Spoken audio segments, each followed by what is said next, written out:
Okay, folks, so when I got home today, my new sprocket was in the mail. I put a 14 tooth countershaft sprocket on. It only took about, it took me longer to find my tools than it did to put the sprocket on. You got a total of 4 bolts. You got this guy, this guy, this guy, and this guy. Pop the cover off. You got 2 more. I believe they're 8mm on the sprocket retainer. You pop those guys off, pop the sprocket off, and then you slack the chain, of course, so you can get the 15 tooth, the 15 tooth out, and then you can put the 14 tooth in. I swapped it out tonight. I intend to ride to work tomorrow and see how it does. There's a lot of lash in this drive line. I think I complained about that in my last video. You can see how long that drive line is. So I reset the chain tension and everything, and while I'm talking about resetting things, so this bike was brand new about 2 weeks ago. Go through your nuts and bolts. Go through and tighten everything up, because I didn't even hit the 600-mile first service yet, and I had a lot of loose bolts, a lot of loose retainers.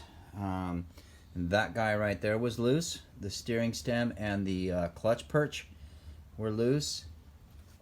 The handguard mount was totally loose, and on this side, that handguard mount was also completely loose too. And those for the steering, for the rear view mirror on the right hand side and the master on the clutch, the reservoir and everything was totally loose. So I went through and I tightened all that stuff down. I also rolled my bars forward till I felt comfortable with them. I did order a handlebar riser kit too as well. I'm not going to put that in yet because I have to wait for the clutch cable, the longer clutch cable, to get here. It looks like everything is pretty tight. And while I was doing that, one of the things I did notice is that, look at that right there. That's a braided brake line.